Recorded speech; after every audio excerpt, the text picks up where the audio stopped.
A geração ansiosa. Jonathan Haidt. Introdução. Crescendo em Marte. Imagine que quando sua filha mais velha completa 10 anos, um bilionário visionário que você nunca viu na vida a escolhe para integrar a primeira colônia humana em Marte. Seu desempenho escolar e uma análise de seu genoma, que você não lembra ter autorizado, a habilitou à empreitada. Ela se inscreveu para a missão sem o seu conhecimento, porque é apaixonada pelo espaço sideral. E porque todos os amigos se inscreveram também. Sua filha implora para que você a deixe ir. Antes de dizer não, você topa se inteirar do assunto. Então descobre que estão recrutando crianças porque elas, mais do que os adultos, se adaptam melhor às condições.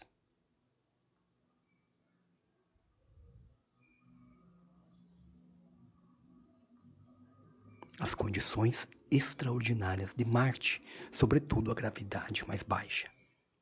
Se elas passarem pela puberdade e pelo consequente estirão de crescimento enquanto estiverem em Marte, o corpo delas estará adaptado ao planeta em caráter permanente, a diferença dos colonizadores que chegassem já adultos. Ou pelo menos em teoria, não se sabe se crianças adaptadas a Marte poderiam retornar à Terra. E você descobre outros motivos para ter medo. Primeiro, a radiação. A flora e a fauna terrestres evoluíram sob o escudo protetor da magnetosfera, que bloqueia ou desvia a maior parte do vento solar, dos raios cósmicos e de outros fluxos de partículas nocivas que bombardeiam nosso planeta. Uma vez que Marte carece de escudo semelhante, um número muito mais elevado de íons chegaria ao DNA das células do corpo de sua filha. Foram construídos escudos protetores para a colônia em Marte, com base em estudos sobre astronautas adultos que desenvolveram um risco ligeiramente mais alto de câncer depois de passar um ano no espaço. No entanto, crianças correm um risco ainda maior, pois suas células estão em desenvolvimento e se diversificam mais rapidamente, o que acarretaria um nível mais alto de dano celular. Será que isso foi levado em conta? Será que conduziram pesquisas interessadas na segurança das crianças? Até onde você sabe, não. E ainda tem a questão da gravidade. A evolução otimizou a estrutura de cada criatura ao longo de eras, considerando a força gravitacional de nosso planeta. A partir do nascimento, os ossos, as juntas, os músculos e o sistema cardiovascular de cada criatura se desenvolvem em resposta à força de atração unidirecional e invariável da gravidade. Remover essa atração constante afetaria profundamente nosso corpo. Os músculos de astronautas adultos que viveram meses na imponderabilidade do espaço se tornaram mais fracos e seus ossos menos densos. Os fluidos corporais se concentraram onde não deveriam, como na cavidade craniana, aumentando a pressão sobre os globos oculares e alterando sua forma. Marte tem gravidade, mas apenas 38% do que vivenciamos na Terra. Crianças criadas em um ambiente com uma gravidade baixa de Marte estariam sujeitas a desenvolver deformidades no esqueleto, no coração, nos olhos e no cérebro. Será que essa vulnerabilidade das crianças foi levada em conta? Até onde você sabe, não. Você deixaria sua filha ir? É claro que não. Você se dá conta de que é uma ideia absolutamente insana enviar a Marte crianças que talvez nunca voltem à Terra. Como um pai ou uma mãe poderiam permitir isso? A empresa por trás do projeto tem pressa, porque precisa fincar sua bandeira em Marte antes da concorrência. Seus líderes parecem não saber nada do desenvolvimento infantil e não dão sinais de se importar com a segurança das crianças. Pior ainda, a empresa não exige comprovação da autorização dos pais. Basta a criança clicar numa caixinha dizendo que seus responsáveis estão de acordo e pronto, ela já pode embarcar. Nenhuma empresa poderia afastar nossos filhos de nós e colocá-los em risco sem nosso consentimento. Ou teria que encarar as consequências, certo? Na virada do milênio, empresas de tecnologia instaladas na costa oeste dos Estados Unidos desenvolveram um conjunto de produtos revolucionários que tiravam partido do rápido crescimento da internet. Diante dessas tecnologias, o clima geral era de otimismo. Esses produtos tornavam a vida mais fácil, mais divertida e mais produtiva. Alguns favoreciam a aproximação das pessoas e a comunicação entre elas, sugerindo que seria uma bênção para o número cada vez maior de democracias emergentes. No mundo, parecia o despertar de uma nova era, logo depois da queda da cortina de ferro. Os fundadores dessas empresas eram aclamados como heróis, gênios, benfeitores mundiais, que, como Prometeu, traziam dádivas dos deuses para a humanidade. No entanto, a indústria da tecnologia estava transformando não apenas a vida dos adultos, mas também a dos jovens. É verdade que desde os anos 1950, crianças e adolescentes viam bastante televisão. Porém, as novas tecnologias eram muito mais portáteis, personalizadas e envolventes que tudo que havia vindo antes. Os pais descobriram isso cedo, como eu em 2008, quando meu filho de 2 anos aprendeu a lógica toca e arrasta do primeiro iPhone. Muitos pais ficaram aliviados ao perceber que o smartphone ou tablet poderiam manter a criança entretida, feliz e quietinha ao longo de horas. Era seguro? Ninguém sabia, mas como todo mundo estava usando, presumia-se que fosse. As empresas de tecnologia haviam feito poucas pesquisas, quando não nenhuma, acerca dos efeitos dos seus produtos sobre a saúde mental de crianças e adolescentes, e não compartilharam informações com pesquisadores que começaram a estudar a questão. Confrontadas com cada vez mais evidências de que seus produtos eram prejudiciais aos jovens, a maioria optou por negar, tergiversar ou apelar para campanhas de relações públicas. As empresas que pretendiam aumentar ao máximo o engajamento, entre aspas, dos jovens, se valendo de estratégias psicológicas, se revelaram as maiores transgressoras. Fisgavam as crianças em estágios vulneráveis do desenvolvimento quando seu cérebro se reconfigurava rapidamente em resposta aos estímulos. As redes sociais, por exemplo, causavam maior dano em meninas, e empresas de jogos online e sites de pornografia afetavam com mais contundência os meninos. Ao desenvolver um fluxo sem filtro e sem tempo real do conteúdo viciante que entrava pelos olhos e ouvidos das crianças, e ao substituir o aspecto físico na socialização, essas empresas reconfiguraram a infância e transformaram o desenvolvimento humano em uma escala quase inimaginável. O período mais intenso de mudança foi entre 2010 e 2015, embora a história que vou contar se inicie com a escalada da criação temerosa e superprotetora dos anos 1980 e passe pela pandemia de Covid e se estenda até hoje. Repetindo, e passe pela pandemia de Covid e se estenda até hoje. Que limites legais impusemos a essas empresas de tecnologia? Nos Estados Unidos, que acabaram por estabelecer o padrão para a maioria dos outros países, a principal barreira é a Lei de Proteção da Privacidade das Crianças na Internet, ou COPPA, na sigla em inglês, promulgada em 1998. Crianças com menos de 13 anos precisam da autorização dos pais para assinar um contrato com uma empresa ou termos de serviço, e assim ceder seus dados e alguns dos seus direitos ao abrir uma conta. Na prática, isso estabelece a, entre aspas, maioridade na internet, aos 13 anos, por motivos que pouco têm a ver com a segurança ou a saúde mental das crianças. Mas a lei não exige que as empresas comprovem a idade. Basta a criança clicar na caixinha confirmando que tem a idade permitida, ou use uma data de nascimento falsa. E ela pode acessar praticamente toda a internet sem o conhecimento ou autorização dos pais. Na verdade, 40% das crianças americanas com menos de 13 anos criaram uma conta no Instagram. Mesmo assim, desde 1998, não houve nenhuma alteração nas leis federais relativas ao tema.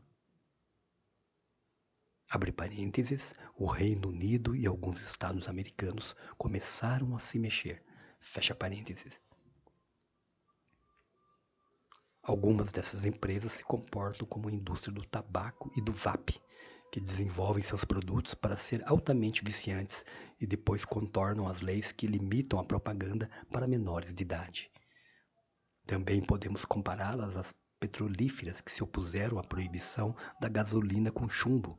Em meados do século XX, acumularam-se evidências de que as centenas de toneladas de chumbo liberadas anualmente para a atmosfera, levando em conta apenas os motoristas nos Estados Unidos, interferiam no desenvolvimento cerebral de dezenas de milhares de crianças, prejudicando seu desenvolvimento cognitivo e agravando o comportamento antissocial. Ainda assim, as petrolíferas continuaram a produzir e a comercializar gasolina com chumbo. É claro que há uma enorme diferença entre as grandes fabricantes de cigarros de meados do século XX e as empresas de mídias sociais de hoje, que comercializam produtos úteis para adultos, que os ajudam a encontrar informações, trabalho, amigos, amor e sexo, facilitando a vida das mais diversas formas. A maioria de nós ficaria feliz em viver em um mundo sem cigarro. As redes sociais, por outro lado, são muito mais valiosas, úteis e até mesmo queridas pelos adultos. Algumas pessoas se viciam nessas redes ou em outras atividades online. Porém, assim como no caso do cigarro, do álcool ou dos jogos em geral, elas são livres para tomar as próprias decisões. O mesmo não acontece com menores de idade.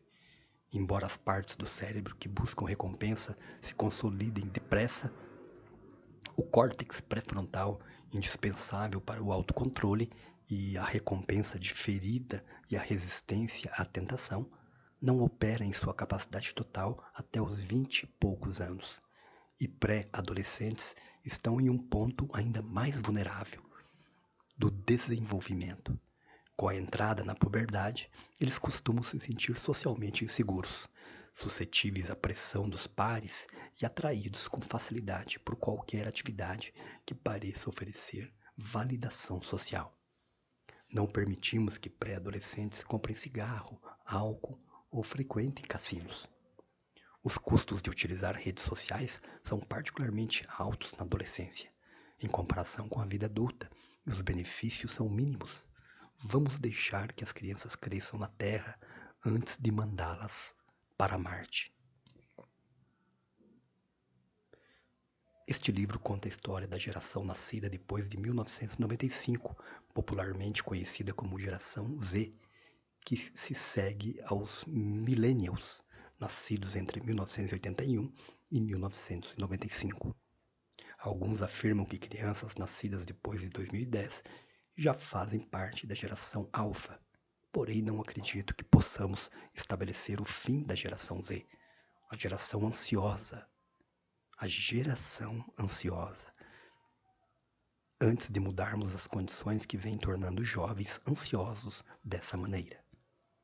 Graças ao trabalho revolucionário da psicóloga social Diane Twenge, sabemos que as diferenças entre as gerações vão além dos eventos que as crianças vivenciam, como guerras e depressões, e incluem mudanças nas tecnologias que elas usam, o rádio, depois a televisão, depois computadores, depois a internet e depois smartphones. As pessoas mais velhas da geração Z entraram na puberdade por volta de 2009, quando várias tendências tecnológicas convergiram. A rápida expansão da banda larga na década de 2000, a chegada do iPhone em 2007 e a nova era de redes sociais hiperviralizadas, iniciadas em 2009, com os botões de curtir e compartilhar ou retweetar, que transformaram a dinâmica social do mundo online. Antes de 2009, a principal função das redes era manter contato com amigos. Elas tinham menos recursos de feedback instantâneo que geravam repercussões, o que significava que eram muito menos tóxicas do que hoje. Uma quarta tendência teve início poucos anos atrás, com um impacto muito maior nas meninas do que nos meninos: o aumento no número de publicações de selfies, depois que as câmeras frontais passaram a ser acopladas aos smartphones em 2010 e o Facebook comprou o Instagram em 2012, o que fez a sua popularidade explodir.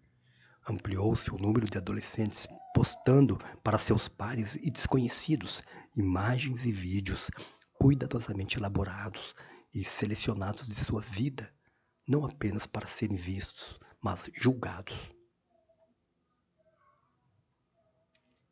A geração Z foi a primeira a passar pela puberdade com um portal no bolso, que os afastava das pessoas próximas e os atraía para um universo alternativo empolgante, viciante, instável, como vou mostrar, inadequado a crianças e adolescentes. Ser socialmente bem-sucedido nesse universo exigia que eles dedicassem grande parte de sua consciência o tempo todo a gerenciar o que viria a se tornar sua marca na internet. Isso agora era necessário para que fossem aceitos por seus pares, o que é vital na adolescência, e para evitar o linchamento na internet, o maior pesadelo da adolescência. Os adolescentes da geração Z se viram obrigados a passar muitas horas dos seus dias navegando pelas publicações felizes e reluzentes de amigos, conhecidos e desconhecidos. Assistiram a um número cada vez maior de vídeos criados por usuários e empresas de entretenimento transmitidos por streaming, oferecidos a eles por reprodução automática e por algoritmos projetados para mantê-los conectados o máximo possível. Os adolescentes da geração Z passaram muito menos tempo brincando, conversando, tendo contato com seus amigos e parentes, ou até mesmo fazendo contato visual com eles, o que reduziu suas interações sociais corporificadas e essenciais para o bom desenvolvimento humano. Os membros da geração Z são, portanto, cobaias de uma maneira radicalmente nova de crescer e que é muito distante das interações em comunidades pequenas no mundo real, a partir das quais os humanos evoluíram.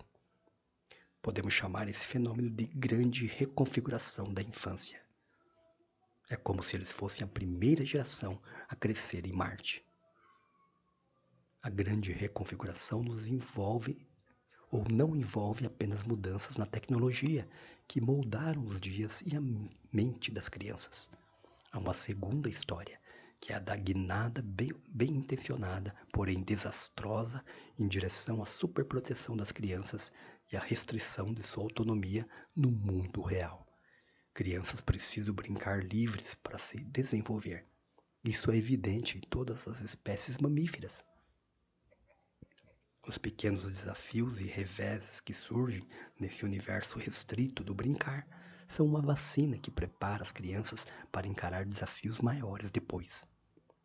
No entanto, por diferentes motivos históricos e sociológicos, o brincar livre entrou em declínio nos anos 1980, com uma queda acelerada na década de 1990.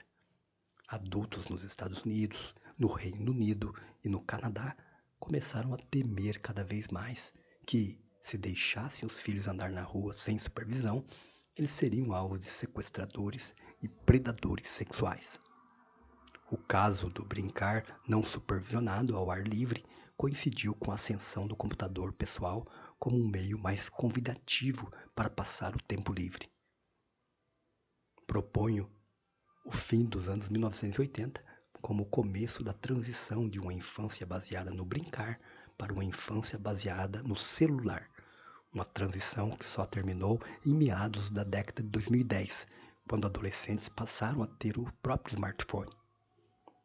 Uso o termo celular em seu sentido mais amplo, incluindo todos os aparelhos eletrônicos pessoais com acesso à internet, que vieram a preencher o tempo dos jovens, incluindo laptops, tablets, jogos online e o mais importante, smartphones com milhões de aplicativos. Quando falo em uma infância, entre aspas, baseada no brincar ou no celular, também uso o termo infância de forma ampla, com a intenção de incluir tanto crianças quanto adolescentes, para não ter que escrever infância e adolescência centradas no celular. Especialistas na psicologia do desenvolvimento costumam considerar que o início da puberdade é a transição da infância para a adolescência. Porém, como a puberdade chega em idades diferentes, em crianças diferentes, e como nas décadas recentes elas têm se adiantado, a adolescência hoje não compreende mais os anos que compreendia antes. Neste livro, adotaremos a seguinte classificação: crianças 0 a 12 anos, adolescentes 10 a 20 anos, menores de 18 anos. A sobreposição entre crianças e adolescentes é intencional. Que tem entre 10 e 12 anos está entre a infância e a adolescência, e por isso muitas vezes é chamado de pré-adolescente. Nessa faixa, brinca-se com as crianças mais novas. No entanto, as complexidades sociais e psicológicas da adolescência começam a se desenvolver. Conforme avançou a transição da infância, baseada no brincar, para a infância baseada no celular, muitas crianças e adolescentes se mostraram perfeitamente felizes em ficar dentro de casa, na internet. Mas, no processo, deixaram de se expor aos desafios físicos e da experiência social de que todos os mamíferos jovens precisam para desenvolver habilidades básicas, superar medos inatos e se preparar para depender menos dos pais. Interações virtuais com pares não compensam totalmente a perda dessas experiências. Mais do que isso, aqueles cujo tempo livre e cuja vida social migraram para a internet se viram navegando cada vez mais em espaços adultos, consumindo conteúdos adultos e interagindo com adultos de maneiras muitas vezes prejudiciais a menores. Assim, mesmo com os pais se esforçando para limitar os riscos e a liberdade no mundo real, de modo geral, e muitas vezes sem consciência, eles concederam independência total no mundo virtual, em parte porque a maioria tinha dificuldade de compreender o que se passava ali, e mais ainda de saber o que restringir e como fazê-lo.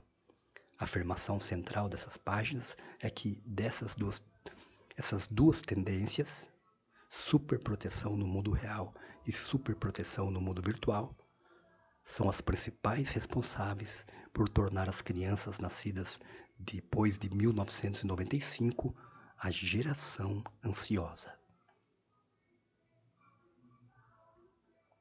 Alguns avisos sobre a terminologia. Quando falo mundo real, entre aspas, estou me referindo a relacionamentos e interações sociais caracterizados por 4 traços característicos há milhões de anos.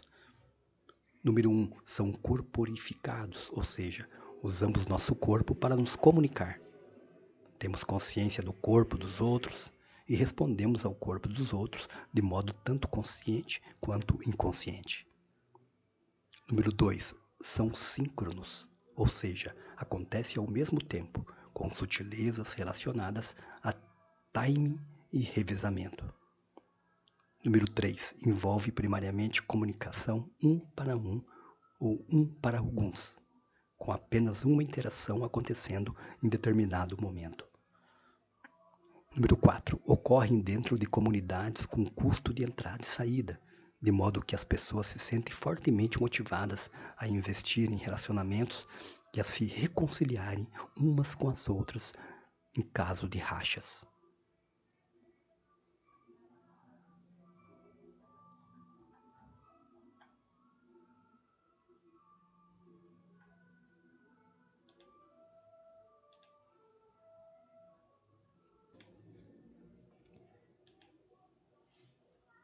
Por outro lado, quando falo de mundo virtual, estou me referindo a relacionamentos e interações sociais representados por 4 traços característicos há apenas algumas décadas.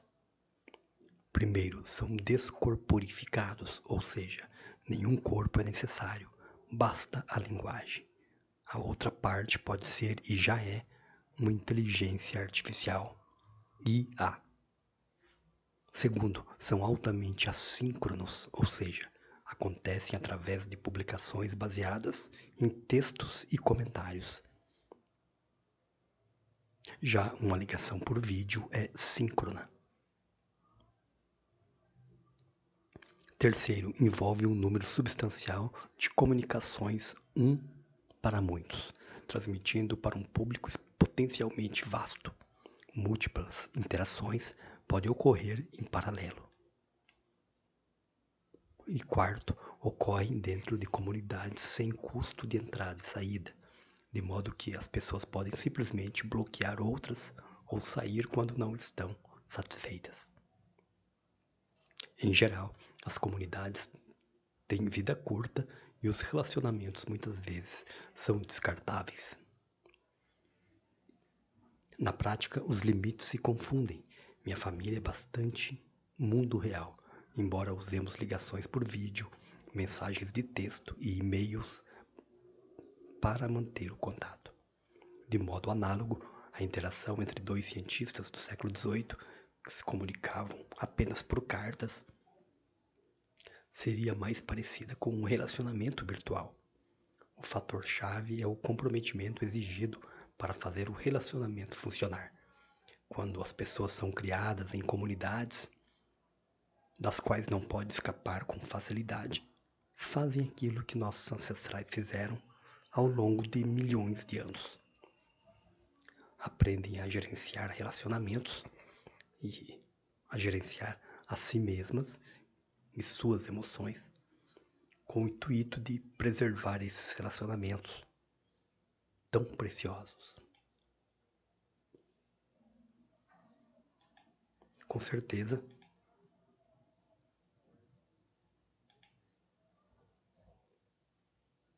muitas comunidades na internet que se encontraram ou que encontraram maneiras de criar compromissos interpessoais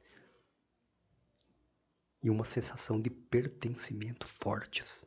Porém, no geral, quando crianças são criadas em múltiplas redes mutantes, em que não há necessidade de usar o nome verdadeiro e das quais é possível sair apertando um simples botão, elas ficam menos propensas a desenvolver tais habilidades. O livro está dividido em 4 partes, que explicam as tendências de saúde mental entre adolescentes desde 2010, a parte 1, a natureza da infância e como a arruinamos, parte 2, os prejuízos decorrentes dessa nova infância baseada no celular, a parte 3, e o que devemos fazer para reverter os danos em nossas famílias, escolas e sociedades, parte 4.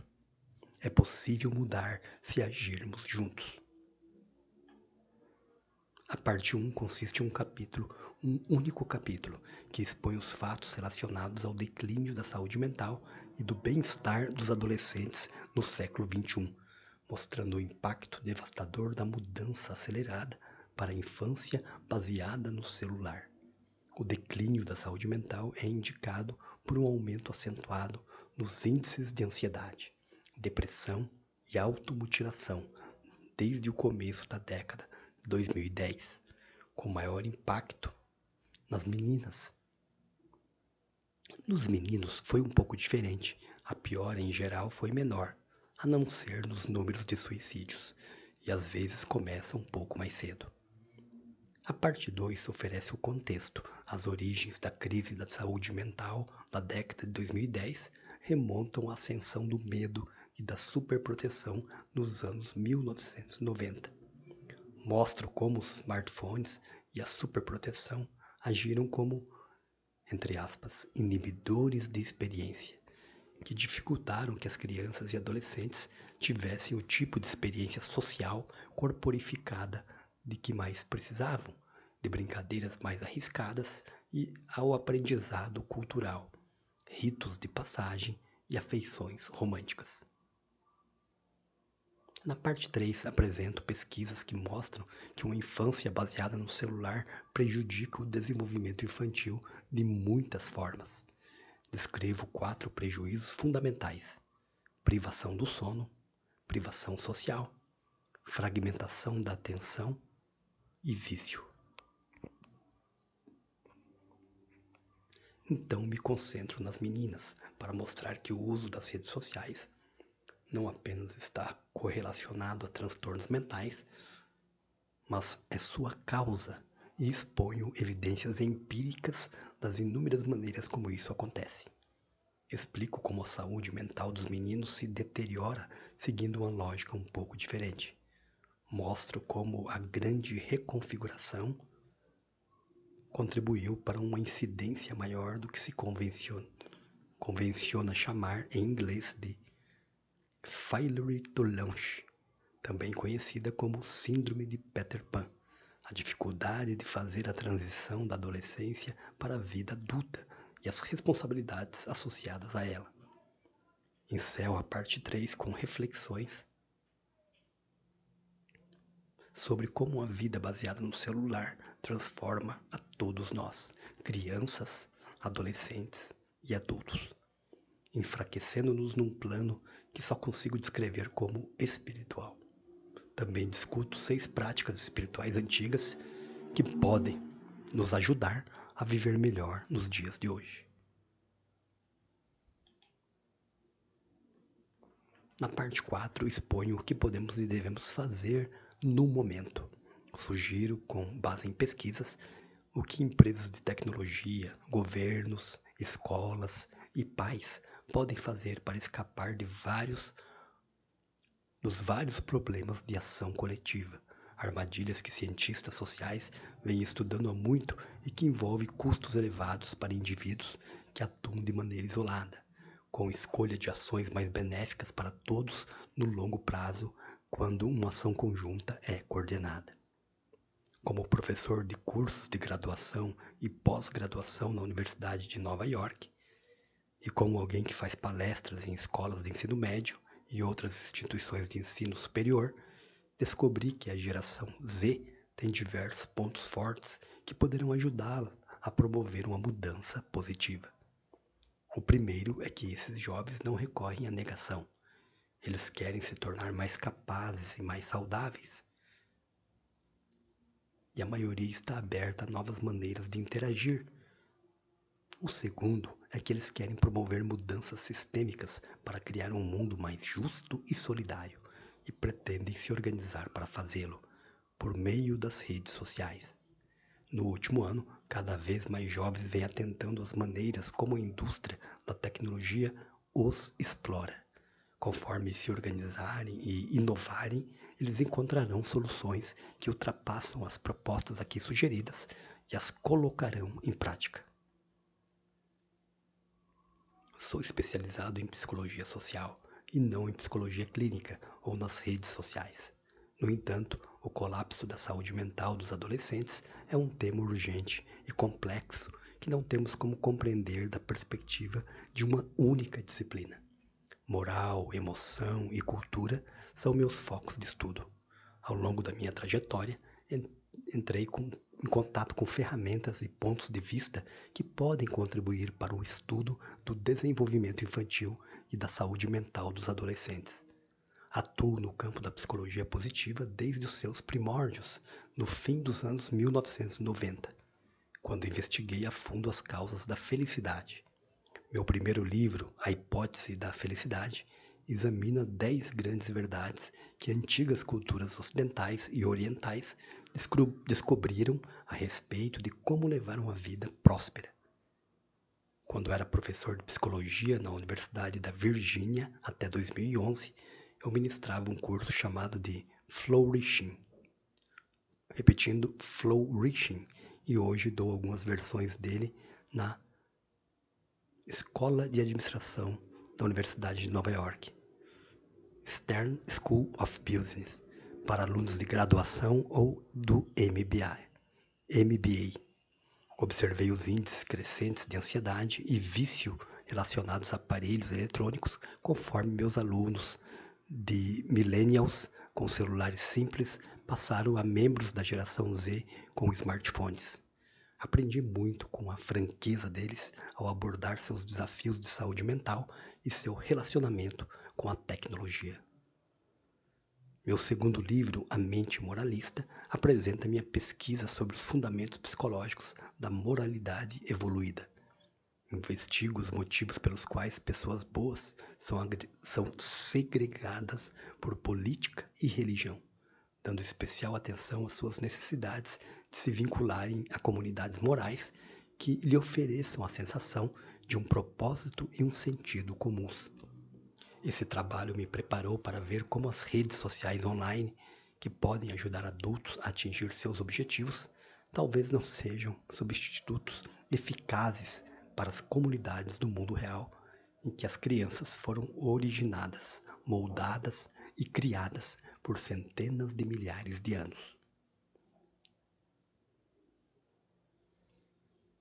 No entanto, foi meu terceiro livro que me conduziu diretamente ao estudo da saúde mental dos adolescentes.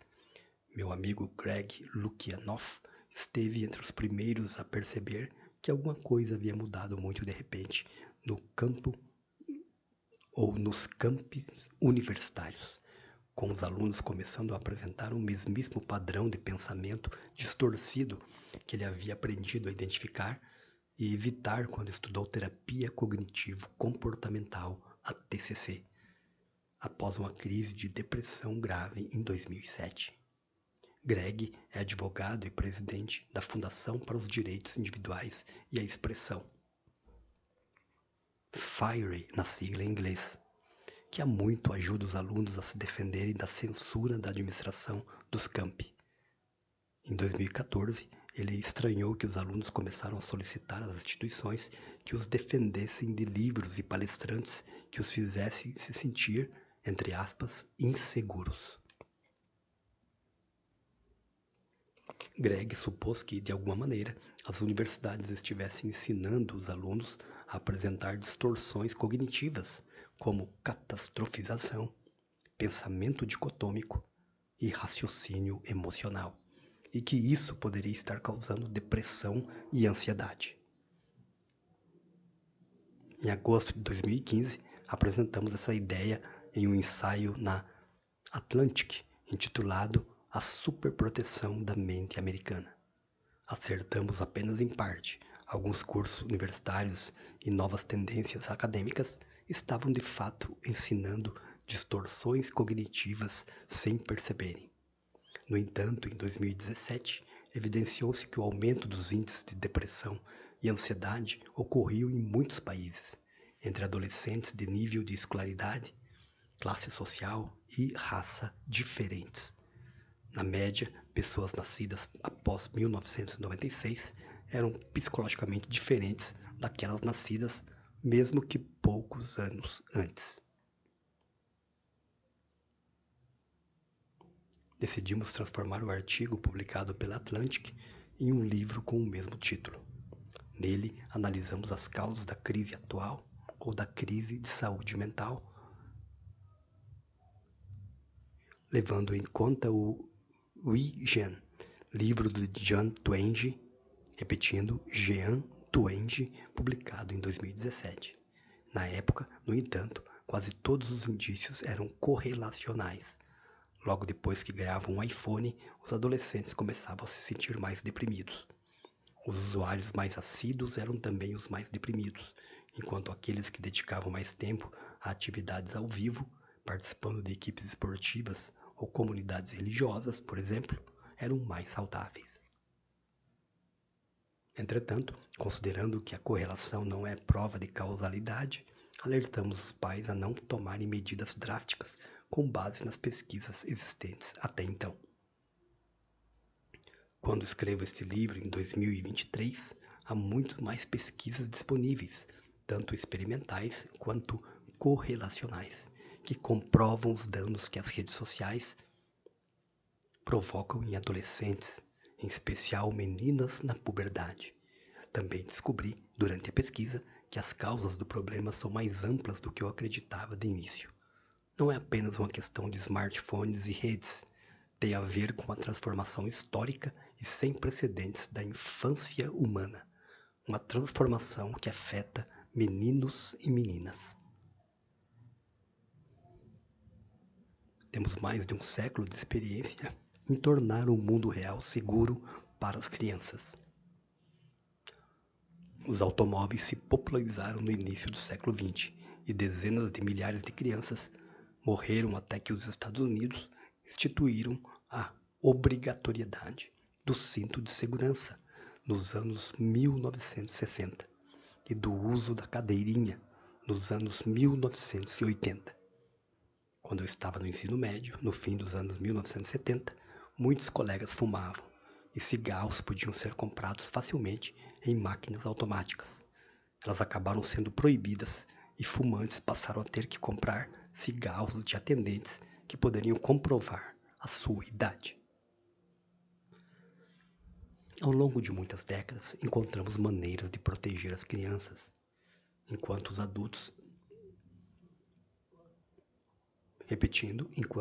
adultos era permitido fazer o que bem entendesse. Então criamos um mundo virtual que satisfizesse os caprichos momentâneos dos adultos e deixamos as crianças praticamente indefesas. Agora, somam-se indícios de que a infância baseada no celular está corroendo a saúde mental de nossas crianças e culminando em isolamento social e em uma infelicidade profunda. Vamos deixar que isso aconteça? Ou como ocorreu no século XX, vamos encarar que às vezes precisamos proteger as crianças, mesmo que isso represente incômodos para os adultos? Apresentarei muitas ideias na forma de reformas na parte 4. Ideias de reformas, todas com o objetivo de reverter os dois maiores erros que cometemos: proteger excessivamente as crianças no mundo real, onde elas precisam aprender a partir das várias experiências diretas, e deixá-las desprotegidas na internet, onde elas ficam particularmente vulneráveis na puberdade. Minhas sugestões se baseiam nas pesquisas apresentadas nas primeiras 3 partes deste livro. Como suas conclusões são complexas e algumas inclusive alvo de controvérsia entre pesquisadores, tenho certeza de que estarei errado em alguns pontos, portanto farei o meu melhor para corrigi-los por meio da atualização do suplemento deste livro na internet.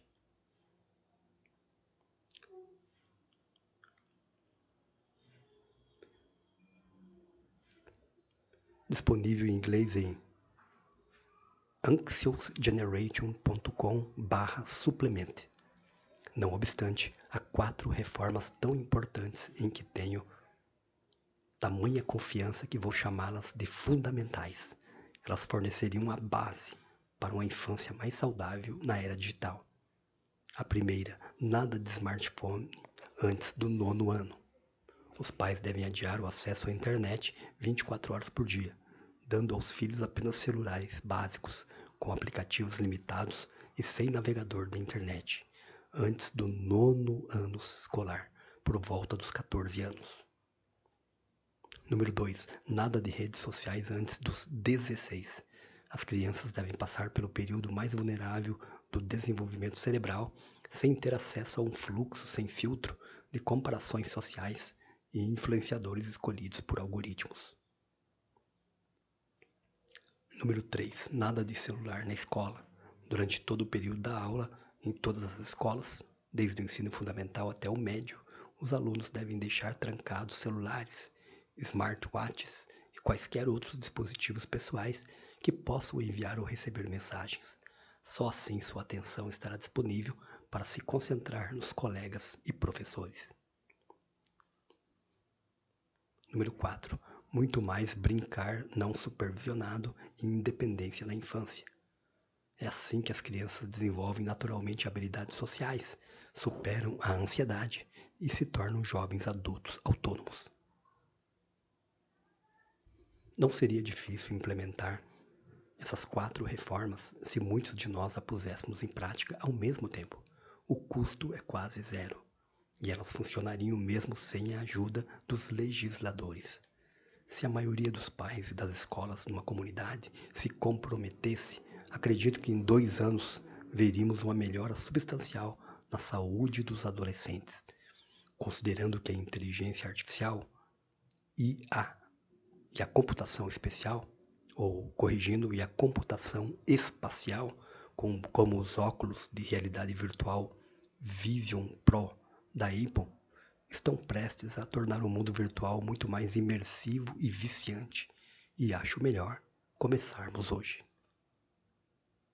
Enquanto escrevia A Hipótese da Felicidade, meu respeito pela sabedoria antiga e pelas descobertas das gerações que vieram antes de nós cresceu.